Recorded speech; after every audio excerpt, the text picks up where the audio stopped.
Olá, seja bem-vindo a mais uma Estalagem do Fim do Mundo, um refúgio para todas as histórias. Eu sou a Clarissa. E eu sou a Carol. E no episódio de hoje nós vamos falar sobre os capítulos 19, 20 e 21 de Jonathan Strange e Mr. Norrell. Mas antes de começarmos o episódio, não esqueça de nos seguir nas nossas redes sociais. Nós somos o Estalagem Pod no Twitter e o Estalagem Podcast no Instagram. E se você conhece alguém que pode gostar do podcast, por favor, piramida a gente e nos ajude a chegar a novos ouvintes. Você encontra a gente nos principais agregadores de podcast e também no YouTube. É só procurar por Estalagem do Fim do Mundo que você encontra a gente. E não esquece de clicar no botão de seguir, tanto no Spotify quanto no YouTube. É muito importante que você clique para que você receba as notificações quando sair episódio novo.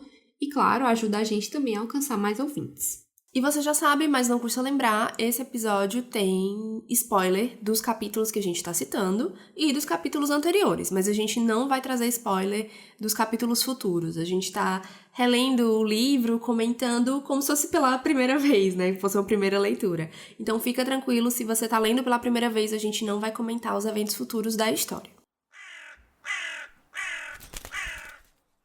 E nos capítulos anteriores, o Stephen Black foi convidado à Esperança Perdida. Ele investigou o aparecimento de 25 guinéus da Sra. Brandy e o Mr. Norrell não fez nada para ajudar a pobre da Lady Pole, que não aguenta mais dançar. Então vamos começar o capítulo 19, o Clube dos People Day Boys. Esse nome é muito difícil. Estamos em fevereiro de 1808. E o capítulo ele vai começar com o narrador afirmando que a mesma tristeza que estava se apoderando da Lady Pole também se apoderou do Stephen Black. Só que há uma grande diferença entre os dois, porque ela, como uma lady, como a senhora da casa, ela passava o dia sem fazer nada. Então essa tristeza, essa falta de ânimo, essa apatia, realmente era interpretada como uma doença. É tanto que a gente viu nos capítulos anteriores, né, no último episódio, que o Sir Walter foi procurar médicos, inclusive o Mr. Norrell, para tentar entender o que estava acontecendo com ela. Enquanto isso, a tristeza e a apatia do Stephen eram entendidas como simplesmente cansaço. Porque ele era um empregado, ele tinha muitos afazeres. É como se fosse meio que natural, enfim, não se dava muita bola pro fato de que ele estava com uma falta de disposição anormal, não é mesmo? Não é visto como uma doença, né? Exatamente. Visto como uma indisposição. Isso. Eu tenho muita dó porque tem um outro personagem que é um dos outros criados da família, que ele também era um meio assim... Acho que até dá pra dizer que ele era depressivo, né? E quando ele percebe que o Stephen Black tá se tornando tá apresentando comportamentos como o dele, ele meio que diz assim, bem-vindo, tipo, venha compartilhar comigo dessa tristeza. Eu também fiquei com muita pena dele, porque ele já ali claramente tá convivendo com um quadro depressivo há anos, né? Ele vai falando que tudo pra ele parece uma papa cinza, né? É, muito triste. Dá muito dó. Mas eu gosto da forma como ela faz essa comparação, né? Com tudo parecendo essa papa. E é uma forma interessante de você falar de como é uma pessoa depressiva, né? É como se as coisas perdessem a cor, o sabor, e tudo fica cinza e sem vida. E enfim, isso é um trecho rápido, é só um parágrafo, mas que eu acho que desenha bem, né? Esse cenário de uma pessoa com depressão. E eu acho que até o jeito dela narrar essa primeira parte tem um pouquinho ali de ironia, né? No jeito em que ela fala que pra Lady Pole é uma doença e pro Stephen não é nada demais, é só indisposição. Ela fala isso com ironia, né? Na forma de escrever. Sim, fica muito claro que essa diferença de classe entre os personagens faz com que os problemas dos dois sejam vistos de formas muito diferentes, tratados de formas diferentes, não é? E é assim, é uma coisa que é sutil, mas que tá ali no texto. Se você prestar atenção, você consegue entender exatamente o que ela tá querendo dizer. Eu acho muito, muito inteligente, sabe? Como ela coloca essas pequenas críticas, essas pequenas informações ali nas entrelinhas, e você tem que se esforçar um pouquinho pra entender, sabe? Não é difícil, não é inacessível, mas não tá dito literalmente, sabe? O que eu mais gosto, assim, acho que a gente já comentou isso outras vezes, mas eu acho que esse livro é um dos livros em que o narrador tem mais personalidade que eu já li, sabe? Você sente que é quase um personagem, o jeito dele falar, os comentários que ele faz, meio irônicos, né? E abusados. Sim. Então eu acho que o narrador é um personagem à parte aí, porque ele realmente se sobressai. Com Não certeza. tá só contando a história e passando ali.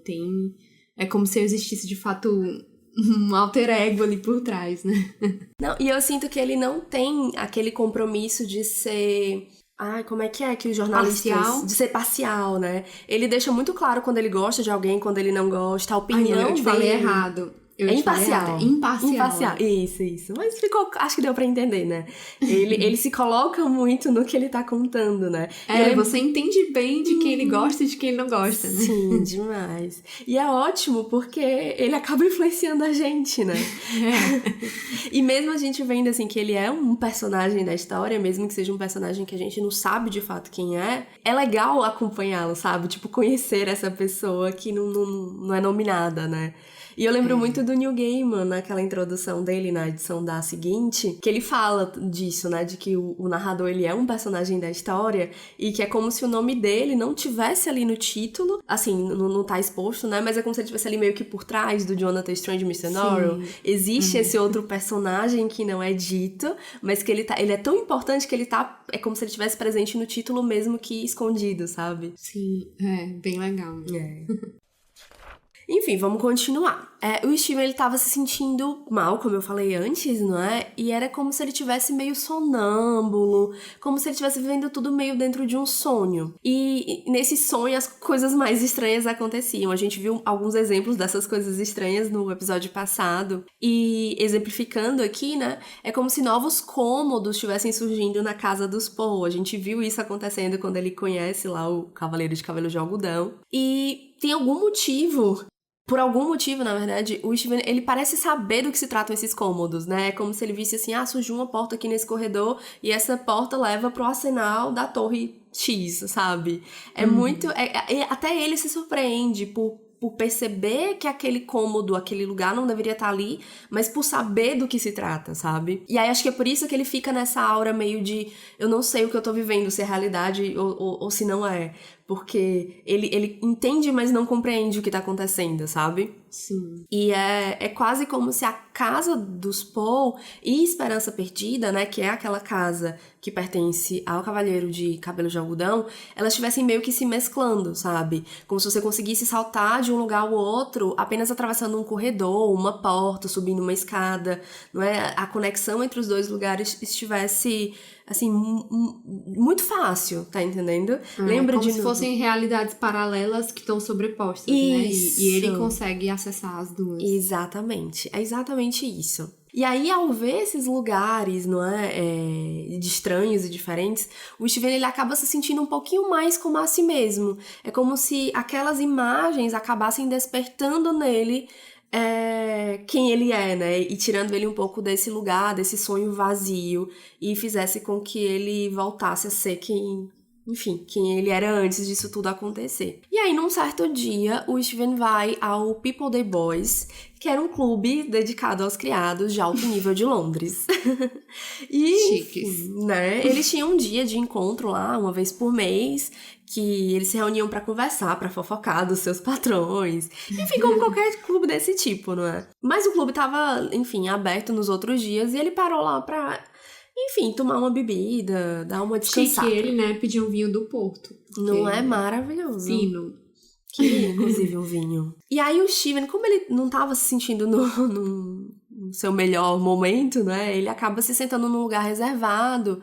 E por conta dessa condição deprimida em que ele estava, as pessoas passavam, cumprimentavam e ele acabava nem respondendo, assim. É como se ele tivesse tão apático, tão desconectado da realidade, que as pessoas falavam, tipo, oi, cumprimentavam, e ele não reagia a isso, né? Só que logo ele escuta um sussurro, dizendo o seguinte: faz muito bem não lhes dar atenção, porque, ao fim e ao cabo, o que são eles senão criados e burros de carga? E quando, com a minha assistência, o senhor for elevado a seu devido lugar de pináculo da nobreza e da grandeza, será um enorme consolo lembrar-se de que lhes rejeitou a amizade.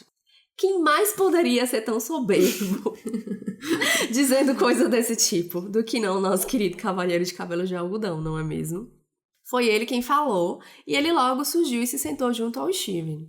Ele começa a falar, porque, enfim, ele é aquela pessoa tão autocentrada que ele fala como se estivesse numa conversa e a outra pessoa nem responde e ele acha que tá tudo certo. Eu acho muito interessante a cabeça dele, porque ele é extremamente autocentrado. Ele não escuta o que a outra pessoa quer dizer e quando escuta, diz assim, não vou dar bola pra isso não, vou fazer do meu jeito mesmo, que é melhor. E o bom é que ele fala que as outras pessoas são egoístas, né? Isso! Ele, imagine. Ele é um benfeitor, ele só ajuda as pessoas. Pobre do Steven e da Lady Paul antes dele entrar na vida dos dois, não é mesmo? Sim. Aí ele é muito aquelas pessoas que forçam a amizade, sabe? Super. Assim, você acabou de conhecer a pessoa, mas ela já acha que ela sabe tudo sobre você. Nossa, já vem sim. invadindo o seu espaço pessoal. Faz a íntima, né? Acha que sabe tudo, que sabe o que é melhor pra você. Nossa, insuportável. Mas ao mesmo tempo, ele como personagem eu acho sensacional, É porque é engraçado, muito né? engraçado. Eu sempre me divirto nos diálogos dele, sabe? Nas coisas que ele fala, enfim. Os monólogos, né? Que Monólogos, tem, praticamente. Verdade. Tem razão.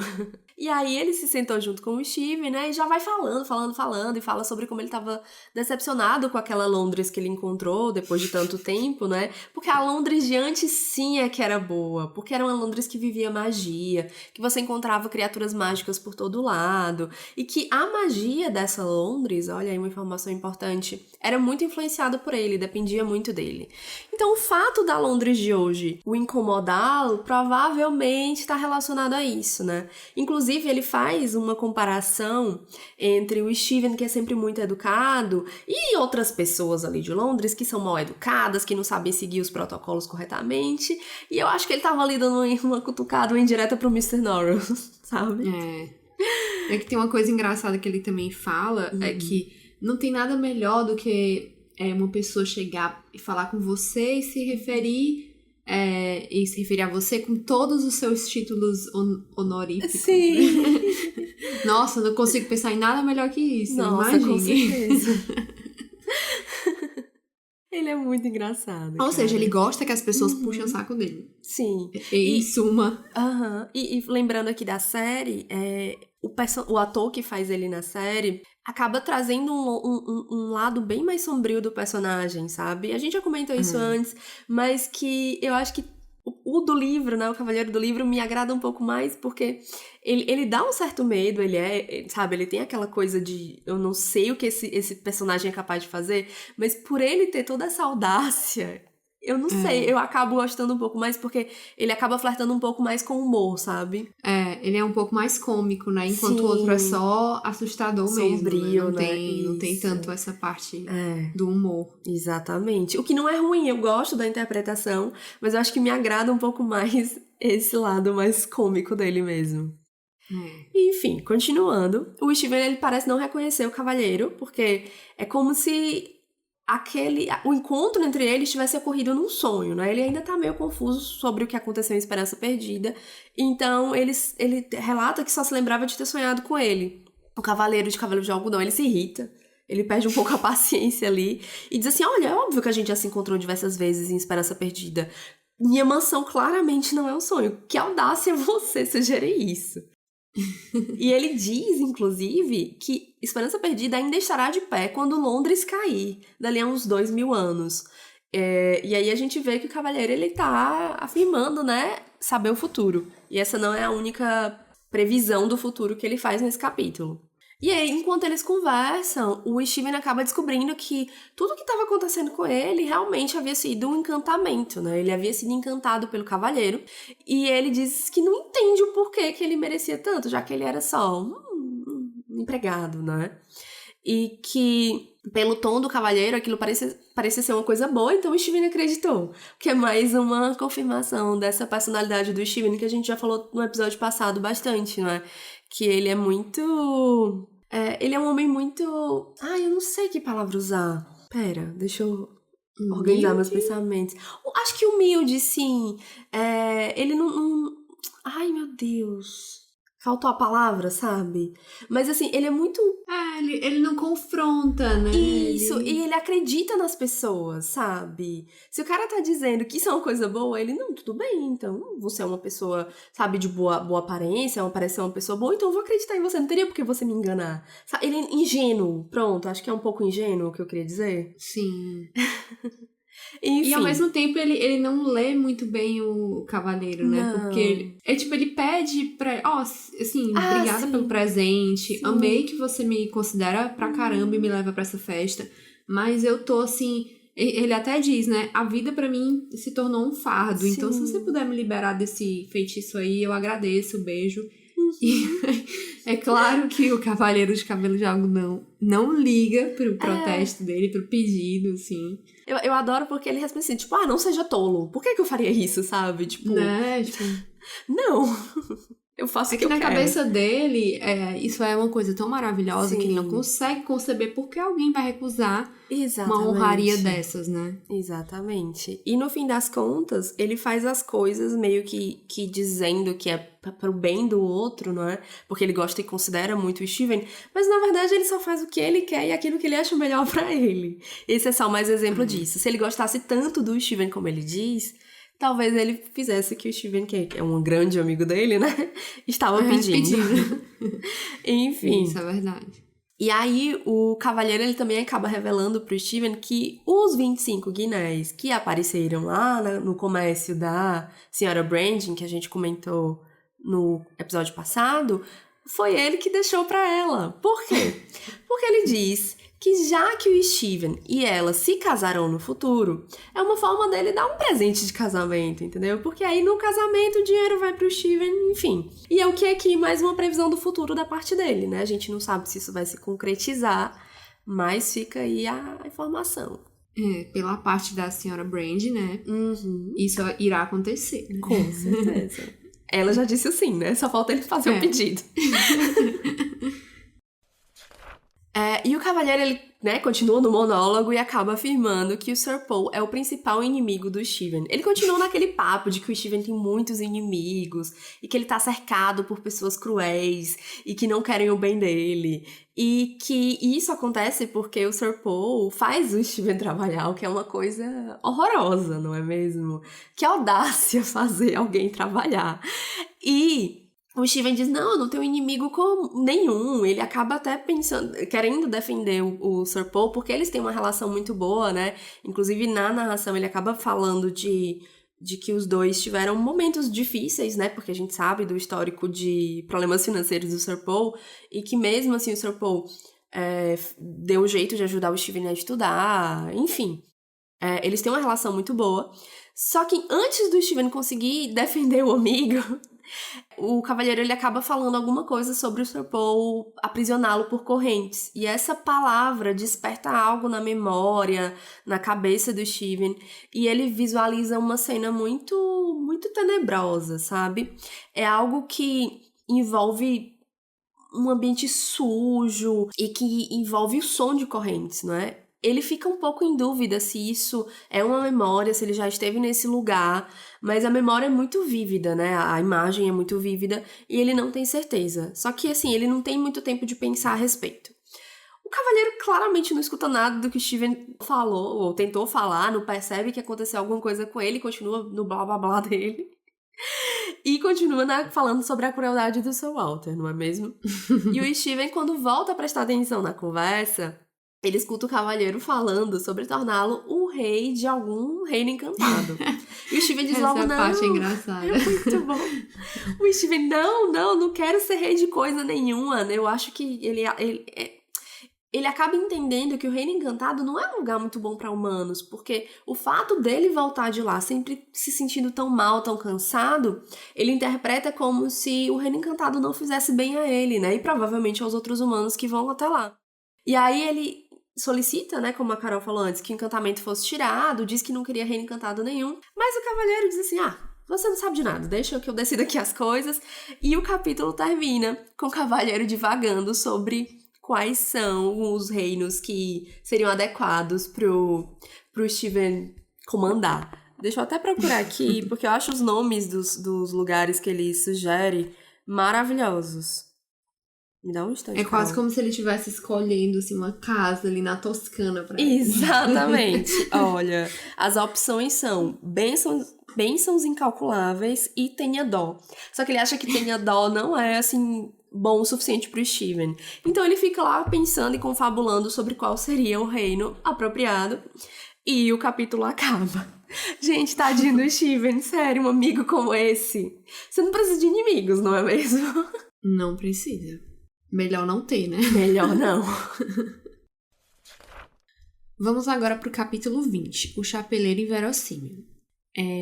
Alguns políticos, eles estavam meio insatisfeitos com o Mr. Norrell e com a magia, né? Eles esperavam que com a entrada da magia e a balança da guerra ia vir a favor da Inglaterra e que eles iam ganhar facilmente, mas não foi isso que aconteceu. E o Mr. Norrell, ele estava tentando criar um hype aí nos poderes dele, né? Mostrar que ele era insubstituível, que ele era muito poderoso e que só ele podia fazer as coisas. Então quando alguém pedia para ele fazer alguma coisa, ele dizia que para realizar determinado feito mágico ia ser preciso 12 magos juntos, reunidos e tudo mais, mas ele não queria dizer que precisam de mais magos, ele queria dizer que ele faz o trabalho de 12, ele queria meio que encher a bola dele. Só que, né, obviamente quem ouviu isso entendeu que ele precisava de ajudantes. Então alguns políticos começaram a se movimentar para criar uma escola de magia para o Mr. Norrell organizar e treinar essas pessoas. Só que isso era tipo o pior pesadelo do Mr. Norrell, uma escola de formação de magos. Ele não queria fazer isso e ele achou que essa conversa ia desaparecer logo, só que acabou chegando no rei, né? Então, ele teve um certo trabalho para se desvencilhar disso. Foi falar que não dava para fazer isso, porque para treinar esses jovens, eles teriam primeiro que achar quem eram essas pessoas habilidosas que tivessem predisposição para magia e que isso ia demorar muito tempo. Enfim, deu várias desculpas e acabaram desistindo de fazer a escola. E aí é um dos momentos que eu acho legal do narrador. Deixa eu ver se eu acho aqui. O bom é que nós duas ficamos com o livro do lado e a gente sempre acaba consultando, né? E nessa hora que eu achei interessante o que o narrador diz, né? Ele fala aqui: relutantes, sua graça e sua excelência viram-se obrigados a concordar. Mr. Norrell pôde então se concentrar em um projeto bem mais agradável: destruir os magos já existentes. E aí você percebe como ele não estava nem um pouco afim de fazer essa escola, né? E desde o capítulo 1 fica muito claro, né, que o Mr. Norrell tem 2 objetivos. 1, restaurar a causa da magia inglesa e 2, destruir qualquer outro mago. O alvo dele agora era... Na verdade, agora não, né? Desde que ele chegou em Londres, o alvo dele eram os magos de rua. Ele queria acabar com os magos de rua. O que ele queria é que só quem tivesse autorização para realizar magia pudesse fazer. Mas o negócio é que só ele tinha essa autorização. Então, basicamente, ele queria acabar com os magos. Né? E se dependesse dele, ninguém mais teria, né? Claramente. Isso aí ele já deixou claro. Enfim, acabou que ele conseguiu o que ele queria. Os magos de rua foram expulsos. E acabou que, como isso aconteceu em Londres, as demais cidades seguiram o exemplo e foram expulsando seus magos de rua também. Porque o objetivo dele não estava circunscrito a Londres. Então, ele não ficava satisfeito se só os magos de rua de Londres fossem expulsos. Ele queria que todos fossem expulsos. E ele conseguiu o que ele queria. O único que ele não conseguiu se livrar foi o Vínculos, que cagou pra expulsão e continuou na barraquinha dele fazendo o que ele sempre fazia. Num dia aí qualquer, o Vínculos, ele estava na barraquinha dele e recebeu um cliente que dizia ser um chapeleiro. Que o Vínculos, que não é bobo nem nada, né? Na verdade, ele é bem safo, ele já sacou que esse chapeleiro aí estava meio esquisito e é engraçado que ele fala que o chapeleiro não sabia os termos técnicos de quem fabricava chapéu. E a gente se pergunta como ele sabia disso, né? Não é. Não, e ele fala também da aparência, né? Que o lookinho do chapeleiro seria considerado fora de moda 20 anos atrás. Então, tudo no chapeleiro gritava que ele não era chapeleiro coisa nenhuma.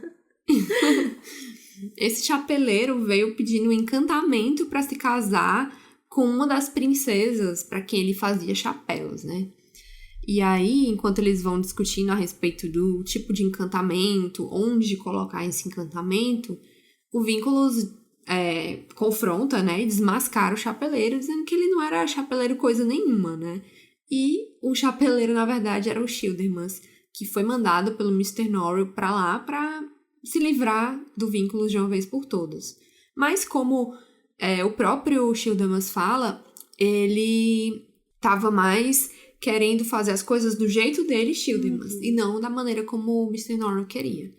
Aí os dois acabam indo pra um bar discutir lá, né? Conversar melhor lá.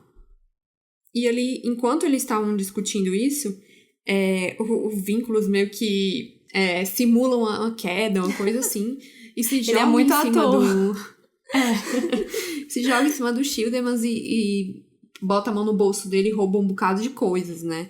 E o Childermas, que também é bem ligeiro, ele percebe que tinha coisa faltando do bolso dele, né? Alguns itens, como 2 encantamentos para fazer um homem obstinado deixar Londres e um encantamento para descobrir o que meu inimigo faz no momento.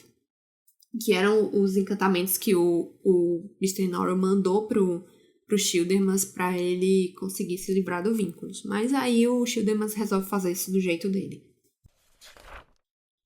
Vamos então pro capítulo 21, o Baralho de Marselha. Os eventos do capítulo anterior, eles continuam aqui, né? Eles vão pra cervejaria, na cervejaria Pineapple, e aí os dois ficam conversando. O Vínculos, ele volta a recitar a profecia do Rei Corvo. Ele revela que não foi ele que escreveu, né? Que ela era uma coisa que ele tirou de um livro. E o Childermas fica interessado nesse livro porque, enfim, o Mr. Norrell, todo e qualquer livro que fala de magia é do interesse do Mr. Norrell, né? E já que era um exemplar que ele não conhecia, que ele não tinha, ele quis saber, né? Onde que estava esse livro, né? Quem que deu esse livro. Inclusive, o Childermas faz uma coisa aqui que eu achei super...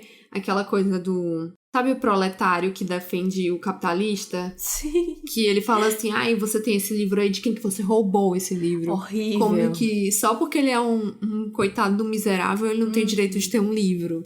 Nossa, o Childermas, ele me decepcionou muito nesses 2 capítulos. Tá todo errado. Pra quem veio de um passado tão pobre, Sim. Esse tipo de comentário aí foi bem tosco. Concordo super. Não tiro o chapéu pra vocês.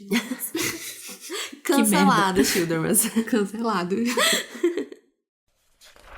Enfim, o Vínculos diz que esse foi como se fosse uma herança, né? Uma herança e uma maldição que ele tem. O Childermas chega a se oferecer para comprar esse livro, já que ele diz que é um fardo tão pesado. Pode vender, que o Mr. Norrell tá interessado. Mas o Vínculos diz que o Mr. Norrell nunca vai ver esse livro. O Childermas, então, pega um baralho que ele tinha feito, né? Desenhado esse baralho em pedaços de papel. Ele era muito pobre, então ele desenhou... Isso é muito legal. Porque como foi desenhar? Ele era pobre e ele desenhou com base em outro baralho. Então ele foi desenhando porque ele queria cartas. comprar o outro baralho, mas ele não tinha como. Então ele copia os desenhos, daí ele não tinha nem papel, então ele pega, sei lá, folhetos, Nota coisas, sei lá, jornal, nota fiscal, tipo isso. Eu acho, sério, eu achei muito legal, assim, um baralho personalizado, sabe? Isso, e ficou uma ideia bem legal, porque fala que como tinha essas coisas escritas por trás, acabava que você conseguia ver por cima do papel. Então, as cartas tinham um aspecto bem único, que tinha um desenho e aquelas letras e desenhos passando por detrás, né? Aí ele tira esse baralho pra ver a sorte do Vínculos. E a primeira carta que sai foi... Ai, meu Deus, isso é um nome, né? Tá errado. Assim, Eu tá escrevi, errado, né? esse nome romano tá errado. Eu coloquei igual como tá no livro, mas tá errado. Olha, Companhia das Letras, vamos revisar melhor esse livro. Não existe isso aqui. Só pra deixar claro, é porque tá escrito V né? Que é 5 e 4 4 is, né? is. Só que 9 em romano não é assim. É, I, X, né? Exatamente. Não, eu li e eu fiquei assim... Tem alguma coisa errada, mas... Sabe, eu fiquei... Eu não achei que tava errado, só que... Não, calma. Aí eu pensei um pouquinho, não, tá errado. E aí eu, tipo, coloquei aqui no roteiro, porque eu acho que a gente precisava deixar isso claro. Mas, assim, eu acho que o algarismo romano é o mesmo no mundo todo, Eu né? acho também. Até porque nas outras cartas tá tudo certinho. E outra coisa, mesmo que fosse diferente, sei lá, em inglês, quando você traduz, você tem que adaptar. Então eles precisariam ter colocado o IX da gente, né? Como a gente lê o algarismo romano. Tá esquisito. Mas tudo enfim, bem, né? essa primeira carta que saiu foi o Eremita, né? Não, só um parênteses. Assim, em tantos capítulos, a gente tá no 21, né? Em 21 capítulos, 200 páginas, acho que foi o primeiro erro que a gente notou, né? Então, tipo, dá pra passar, viu? Não cancela a gente, Companhia das Letras, a gente ainda te ama. A gente ainda ama esse livro. Não né? vamos cortar esse relacionamento, porque, né? Vai que eles patrocinam a gente um dia. Vai que a gente também erra um dia, né? Não, e aí não, eu já errei várias vezes, viu? Com certeza eu erro também, todo dia. Sempre. Pelo direito de errar. Nos ame, Companhia das Letras. Ai, meu Deus, loucas. Enfim, Continua. voltando, essa primeira carta que sai foi o L'Ermite, né? Que é o Eremita. Eu fiquei em dúvida se era o Ermitão ou era o Eremita, mas eu acho que é o Eremita, né? Eu até coloquei aqui na hora, eu fiquei pensando se era o Mr. Norrell, mas o Mr. Norrell não tem nada de eremita. Não sei, eu fiquei na dúvida. Eu não sei quem é o Eremita, mas... Porque o Childermas fica pensando assim, tipo, a gente já sabe meio quem é. Eu fico, não, eu não sei quem é, eu tô muito na dúvida. Então se fica vocês aí souberem, ouvintes, digam pra gente. Porque apesar da releitura, não sei. Eu acho que quem lê tarô talvez saiba o que significa isso. Pronto. Tudo mais. Isso é uma coisa que eu precisava dizer. Gente, que falta faz nesse capítulo entender mais de tarô? Porque eu fiquei muito, tipo assim, o que essas cartas significam? Eu ainda fui procurar, tentar entender. Mas, cara, é muita informação, não dava pra trazer tudo. Até porque eu não tava entendendo, realmente é um negócio meio difícil, assim. Então, a gente não vai destrinchar as cartas aqui, porque não temos conhecimento sobre isso. Mas se você joga tarô, se você tem conhecimento sobre o baralho de Marcélia, fala com a gente, manda uma mensagem que a gente pode, sei lá, fazer um episódio extra só pra... Enfim, interpretar melhor essas cartas, porque eu fiquei muito curiosa, sabe? Eu até procurei... Acho legal o tarô. Pois é, eu adoro. Eu procurei algum recap, alguma coisa, se alguém tinha interpretado as cartas especificamente, sabe? Mas não achei nada muito... Enfim, que agregasse, que desse pra gente trazer alguma informação a mais. Então, o que tem aqui são as nossas interpretações junto com o que a gente leu e... Enfim, né? As informações que a gente tem do livro. Mas sobre as cartas em si, não temos muitas interpretações. A carta seguinte era a Lemá, que é uma carta sem número. E depois ele tira a carta oitava, né? La Justice e o 2 de paus, que representavam encruzilhada. E essas cartas, elas indicavam que o vínculo estava ponderando sobre alguma coisa e que ele já tinha chegado a uma decisão, viajar, ele ia partir. Então, o Childermas deu conta de que todo aquele trabalho que eles estavam tendo para se livrar dele não interessava, porque ele já tinha decidido que ia partir dali. E aí ele puxa mais uma carta, né, o Valet de Coupe, que dizia que o vínculo tinha uma mensagem a entregar para alguém. E aí o Childermas até pergunta para ele, né, se a próxima carta vai ser o destinatário, e o vínculo diz que sim, né, e puxa a carta para confirmar, que é o Cavalier de Bâton, que é o Cavaleiro de Paus, que era um homem de chapéu de aba larga montado num cavalo de cor clara. A região rural pela qual cavalgava era sugerida por algumas pedras em volta de tufos de gramas nos cascos do cavalo. Suas roupas eram bem feitas, pareciam caras, e por um motivo inexplicável, ele portava uma clava pesada. Chamá-la de clava, na verdade, fazia soar mais grandiosa do que era. Não passava de um galho grosso arrancado de uma árvore de uma cerca viva. O que me chamou a atenção dessa história também foi que, tipo, como ele conseguiu tirar tudo isso de uma carta que tinha sido desenhada em cima de um guardanapo, assim? Tem muitos detalhes, né? Uma riqueza de detalhes que é surpreendente. A habilidade de desenho do Childermas tá, assim, de parabéns. Tá arrasando. É um artista, não é mesmo? Sim. O Childemas, então, ele começa a puxar mais cartas. E depois vem o 2 de espadas, o Le Pendu e Le Monde. Que ele acabou chegando à conclusão de que os dois... ele chega à conclusão de que os dois poderiam se encontrar, né? Que haveria algum tipo de provação. E que depois disso, né, desse embate, dessa provação, o Vínculos poderia não sobreviver ao que ia acontecer, mas que o objetivo dele seria alcançado. Só pra concluir, assim, toda essa interpretação aqui que o Childermas tem das cartas não fazem muito sentido nesse momento, porque é meio abstrato, né? Mas Sim. Mais pra frente, tudo isso vai fazer sentido. Então, calma, gente, se vocês ficaram confusos, a gente vai trazer essas informações nos próximos episódios. Só guardem essas informações, Isso. Porque, assim, né? A sensação que a gente tem lendo é que o Childemas, ele entende muito bem o que tá acontecendo ali. Uhum. Só que ele não vai explicar pra gente em detalhes isso, entendeu? Ele sabe, existe ali um entendimento, mas a gente tem que aguardar um pouquinho pra entender o que aconteceu. E uma coisa interessante que eu sei, assim, sobre tarô, é que quanto mais você lê e mais conexão você tem com o seu baralho, melhor você consegue interpretá-lo, né? E o Childermas tem esse baralho há muito tempo, é um baralho que ele criou. Então imagina, né? Ele deve ter assim, ser um master interpretador do baralho de Marselha dele, sabe? Então, e o Childermas, ele tem a gente vai ver até no final desse capítulo, que ele tem muita coisa escondida, sabe? Assim, ele consegue fazer mais do que ele representa, do que ele demonstra, na verdade.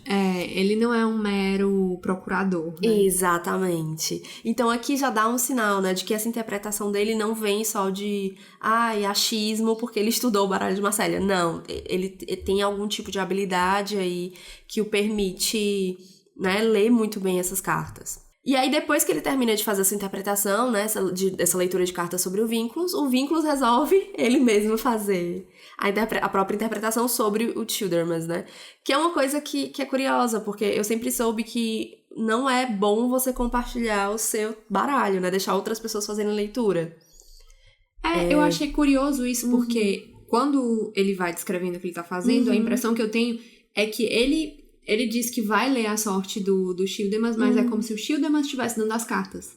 Então, talvez seja isso, sabe? Assim, eu vou ler a tua sorte, mas, tipo, ele tá só guiando, assim. Tipo, sim, baralha aí, pega essas cartas e tal, né? Entendi. Faz sentido. Eu não tinha pensado dessa forma, não tinha entendido dessa forma. Mas é uma boa interpretação. Pra não ter uma troca de energia ali e contaminar as cartas dele, né? Enfim, e as cartas que são tiradas para o Childermas, né, são La Lune, La Maison Dieu, invertida, o 9 de espadas, o Valet de Bâton, o 10 de paus invertido, o La Papise, La Rue de Fortune, gente, meu francês não tá em dias, o 2 de ouros e o Rei de copas. Nesse momento, essas cartas, elas não são interpretadas. O que o Childermas dá a entender é que a vida dele tá exposta ali. Só que ele percebe que o Vínculos não consegue interpretar. E aí ele chega à conclusão de que o Vínculos, ele era diferente dos magos dos últimos séculos. Por quê? Porque eles tinham muito conhecimento, só que nenhum talento. E o Vínculos tem muito talento, mas nenhum conhecimento. Então ele não sabe tirar proveito do que vê.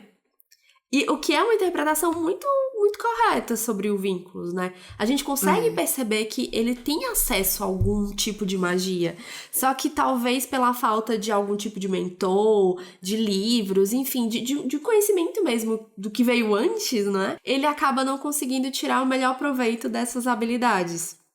E aí, por isso, ele não é capaz. Até porque ele é considerado um charlatão, né? Mas, assim, ele poderia até realmente conseguir tirar a sorte e fazer adivinhações a respeito da vida dessas pessoas. Mas como ele desconhece, ele não consegue nem interpretar as próprias habilidades dele, né? E outra coisa, o Vínculos é um mago de rua, né? Ele tem uma aparência muito... assim, de uma pessoa que não tá de um mendigo de um mendigo, mendigo, né? De uma pessoa que não tá nas melhores condições. Então, às vezes, ser um charlatão, mesmo tendo habilidade, pode ser mais funcional pro lugar que ele ocupa ali, sabe? De dizer as coisas que as pessoas querem ouvir e não aquilo que realmente vai acontecer com elas, entendeu? Então, pode ser até que fingir não ter a habilidade que ele tem pode ser funcional pra ele nesse sentido, entendeu? As pessoas só querem que você traga a pessoa amada em 3 dias, né? Exatamente. Não precisa elaborar tanto. Exatamente. Enfim, continuando, né? E o Vínculos, ele acaba insistindo em tirar as cartas novamente, só que agora pro Mr. Norrell. E a primeira carta é o... eu não vou saber falar isso. É o Imperador. Eu não vou falar, não vou tentar... Não vou... como é que se diz? Peraí, qual é a palavra? A gente bota Arruinar. a Google. A gente bota aqui a Google Tradutor. Perfeito. L'Empereur. É porque eu não queria, era, incomodar os ouvidos das pessoas, sabe? Dos nossos queridos ouvintes com o meu francês horrível. Porque, na verdade, não é francês, né? Eu só ia me passar aqui lendo. Enfim, o Imperador. E aí, ele continua tirando as cartas, só que tem uma coisa estranha acontecendo. A mesma carta, o Imperador, sai de novo. O que deixa o Childermas muito encucado. Ele fica assim, não tem nenhuma carta repetida. E o fato da mesma carta vir 2, 3, 4, 20 vezes, faz ele ficar, assim, espantado. Tem alguma coisa acontecendo ali. E além da carta se repetir, outra coisa estranha acontece. A aparência do Imperador na carta também vai se modificando à medida que elas vão sendo tiradas, né? Ele vai ficando mais jovem. E a águia que o acompanha na imagem, ela vai se modificando e se tornando um corvo. E o Vínculos, ele garante ao Childermas que este era o passado, o presente e o futuro do Mr. Norrell. Olha aí, mas temos mais profecias nesse capítulo. Mais profecias. E essa imagem, né, ela tá claramente relacionada ao Rei Corvo e como tudo que se relaciona ao Vínculos, né, desde que ele surgiu. O Childermas, ele vai embora, vai encontrar o Mr. Norrell, conta tudo o que aconteceu e deixa, obviamente, o Norrell furioso. O Drolight e o Lascelles estavam lá, né, porque, enfim, fiéis escudeiros do Mr. Norrell. E o Drolight, gente, ele fica assim... Por que você não me disse que ia encontrar o Vínculos? Eu gosto tanto dele, eu queria vê-lo. Totalmente alheio ao que tá acontecendo. O Drolight, ele pode ser muito chato, mas ele tem uma coisa que eu acho legal nele, porque o Lascelles, ele trata o Childermas com muito desprezo. Sim, é verdade. É como se ele se sentisse superior por ser mais rico, enquanto que o Drolight, ele ainda tem, assim, a educação e trata as pessoas, assim, senhor Childermas, sim. Né? Assim, ele é mais educado. Não, e o próprio Vínculos, então, nessas horas, né? eu simpatizo com ele. Eu também. O Vínculos é um cara de rua, né? Ele é maltrapilho, enfim. Não é o tipo de pessoa com que eles se relacionam no dia a dia, mas ele adora o Vínculos, tá entendendo? Então o Drolight tem esses pequenos momentos em que ele é suportável e quase fofinho. Mas eu nunca esqueço o que ele fez com o gatinho. É verdade, eu ia falar isso. Não se afeiçoe muito, né? Não dá pra confiar. Enfim, o Norrell também fica pé da vida porque o Childermas estava usando cartas. E ele sabe que o Norrell abomina esse tipo de prática baixa. Porque, enfim, o Norrell é um chato, né? E aí, quando o Childermas fala do livro, o Norrell fica, eu preciso desse livro, eu quero esse livro, dê um jeito de consegui-lo pra mim. E aí o Childermas começa com algumas investigações e ele descobre que o Vínculos não tinha uma, não 2, mas 5 esposas espalhadas em Londres, né, em várias regiões da cidade. E é maravilhoso, porque ele vai em cada uma delas com um disfarce diferente, sendo um deles o tal do chapeleiro inverossímil, e em uma outra como o criado do Mr. Norrell, mas que secretamente era um mago. Prestem atenção nisso. E aí, vamos lá como é que são essas interações, né? 2 delas tentaram roubá-lo. Uma disse que contaria o que ele gostaria de saber desde que lhe pagasse uma genebra. Uma tentou fazer com que fosse com ela a reunião metodista de preces comunitárias. Eu fiquei imaginando o Childermas na reunião metodista. Ele quer levar ele pro culto. Childermas crente. Gente, não dá, desculpa. Eu perdi Sabe tudo quando aqui. a igreja diz assim, que na próxima você tem que trazer um amigo? Sim. É tu. É tipo aquele amigo que precisa ser convertido, sabe? Sim. Encontrar o caminho do Senhor. Eu perdi tudo aqui. E o melhor é que a 5ª esposa, para o espanto de todos, apaixonou-se por ele. Childermas, ladrão de mulher. Como é que fala? Né? Tem uma expressão que o pessoal usa. Mas aí o chumbo trocado não dói, né? Não. Nesse caso, porque, Total. né? Gente, o forte do Vínculos não é a fidelidade aí. Total. Gente, eu ri muito, eu perdi tudo aqui nesse momento, imaginando o O Vinculus. Childermas é talarico, né? Talarico, perfeito. Childermas talarico. Gente, eu não tô bem. Enfim, toda essa investigação ela é em vão, porque nenhuma delas sabia nada sobre livro nenhum. E aí o Childermas, ele volta a usar o baralho e percebe que o baralho voltou ao normal, né? Não tem mais carta repetida, as outras cartas voltaram a aparecer, mas tem algumas coisas diferentes, né? A carta do Imperador, ela havia sido modificada permanentemente, isso é, o Corvo tava lá, o Imperador tava mais jovem, tava como ficou ali no momento em que o Vinculus fez a profecia dele ali sobre o Noriel, não é? Profecia não, a leitura. E aí, enquanto ele tá analisando as cartas, ele acaba concluindo, né, porque ele tava investigando sobre o livro, ele acaba concluindo que o livro, ele tinha sido escrito numa língua desconhecida. Mas é só isso que ele consegue entender, e aqui o capítulo termina. Eu gosto muito desses capítulos, essa parte do tarô, apesar de ser meio confusa, eu fico muito... Eu também. Eu acho sempre que tem tarô, eu gosto muito. Eu também. Acho que como eu não consigo entender, eu acho que é bem, sei lá, misterioso, cheio de possibilidades. Dá uma sensação, assim, de que tem uma mística, tem uma coisa que... Sabe, é acessível e inacessível ao mesmo tempo. Por isso que eu te disse, assim, que eu fui tentar entender, pesquisar a respeito. Só que, tipo, é muita informação, são muitas cartas, aí eu não dou conta disso, assim, pelo menos a ponto de fazer o roteiro, né? Mas eu quero... E também, quero né, tem a questão aí do Rei Corvo, que eu também adoro quando ele faz participações. Sim, eu acho ele um personagem muito interessante. E... não sei, eu acho que ele, ao mesmo tempo que ele é assustador... Eu não sei porque eu não consigo sentir uma aura de perigo com ele. Sim, eu concordo. Pode ser que eu esteja errada, mas eu acho que ele é mais, assim, uma figura meio arturiana, sabe? Que tá ali esperando pra despertar. E que o Mr. Nora é a pessoa que tá impedindo isso de acontecer, não sei. Acho que o ranço do Mr. Nora é tão forte que parece que tudo que ele odeia, a gente começa a simpatizar. Sim, é verdade. É verdade. Como é aquela expressão? Se é inimigo do Mr. Nora, é nosso amigo. Isso, exatamente. E assim, agora a gente tá no próximo episódio, né? A gente vai falar dos capítulos 22, 23 e 24. E o 22 é o último capítulo dessa primeira parte, que se chama Mr. Norrell. Então a gente vai entrar finalmente na parte do Jonathan Strange. Palminhas agora, nesse momento. Então, dá realmente aquela sensação de que a história tá andando, a gente tá indo pra outro lugar.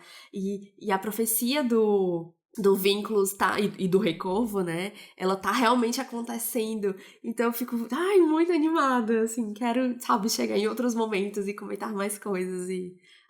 super empolgada. E ver quando a história do Cavaleiro de Cabelo de Algodão, de alguma forma, vai convergir com a figura do Rei Corvo, né? Porque eu acho que eles são duas figuras místicas poderosas que estão vamos descobrir, circulando a história. E vamos descobrir, assim, se eles já tiveram relação antes, se eles vão ser antagonistas, assim, que lugar os dois vão ocupar nessa narrativa, não é? Eu fico... quero será que na época do Rei Corvo ele tinha uma boa relação com esses seres... das outras terras, né? Porque ele tinha reinos em outros... fora da Inglaterra. Então, será que naquela época tinha uma parceria? Será que não tinha? Será que ele era mais poderoso do que essas criaturas, não é? Quero muito ler mais e chegar mais na frente e discutir tudo isso.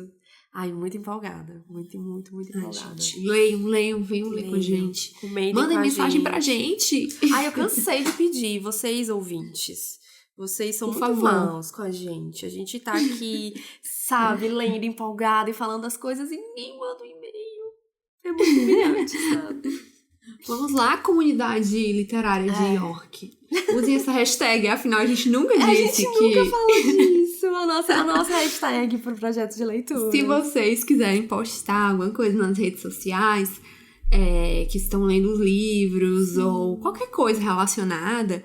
Coloquem lá a hashtag Sociedade Literária de York. Isso. É o nosso grupinho, aí a gente... É o nosso grupo. Melhores pessoas. Ai, eu amo. E só abrindo aqui abrindo parênteses não, mas comentando aqui sobre a série, a gente tem essa cena da leitura das cartas, só que lá no primeiro episódio, eu acho até que eu comentei isso antes, só que é bem rápida, bem diferente, é logo que o Childermas chega com o Mr. Norrell em Londres, mas eles não vão pro bar, enfim, a leitura que é feita é apenas do Vínculos, né, que tem a carta lá com que a manchinha vai aumentando e vai se transformando no corvo, e não tem esse encontro do Stephen Black com o Cavalheiro no clube. Esse encontro não acontece, né, Carol? Pelo menos pelo que eu lembro, não. Eu também não me lembro disso, não. Mas acho que eles vão pra Esperança Perdida e tudo mais, mas não tem essa cena. Enfim, é aquilo que a gente já comentou, né? A série é bem mais curta, não dá pra ter todos esses detalhes, e tudo bem. Então, acho que é isso. Temos mais comentários? Acho que não, né? Acho que não. São capítulos curtos, tem pouquíssimas notas de rodapé, pelo que eu lembro. São pouquíssimas informações, saudades, grandes notas de rodapé. Mas, enfim, empolgada para o próximo, que será o último da temporada, né? Aguardem, vai ter férias. Fiquem de olho, porque a gente tá na reta final. Mas vocês aproveitam pra ouvir algum que vocês não tenham ouvido ainda. Exatamente. Maratona tudo de novo. Isso, algum que vocês esperaram pra ler o livro antes, depois escutar. Exatamente. Compartilha com os amigos, manda pra eles pra vocês discutirem juntos. Sei lá, gente, Vamos espalhar a palavra. Exatamente. Vamos engajar. E se vocês começarem a mandar mensagem pra gente, interagirem, a gente pode pensar em fazer, sei lá, um grupo no Telegram, alguma coisa pra trocar figurinha, pra enquanto tá lendo e, né, compartilhando impressões. Enfim, pra criar um espaço de diálogo maior, não é mesmo? Isso ainda não foi feito porque, enfim, só eu e a Carol vamos ficar no grupo, não tem sentido. Mas se tiver, sei lá, 2, 3 pessoas que queiram participar, a gente pode pensar em fazer isso, né? Talvez não só pro Jonathan Strange Missionário, mas pro podcast como um todo. Vamos fazer aí a nossa comunidade crescer. É isso, gente. Não deixa a gente falando aqui sozinha. Não, por favor. A gente é muito legal. Prometemos, viu? A gente promete. Mas não sei. Somos... Aqui é Satanares. Escorpião. Amo escorpião. Mas a gente jura que é legal, né? Prometemos. 2 dos melhores signos. Pelo menos eu acho nossos signos maravilhosos. Eu também acho. Arianja. Ai. E é isso, então. A gente fica por aqui. Nos vemos daqui a 15 dias. Mandem mensagem pra gente. Lembrem do nosso e-mail, salagempodcast@gmail.com. Tchau! Tchau e até a próxima!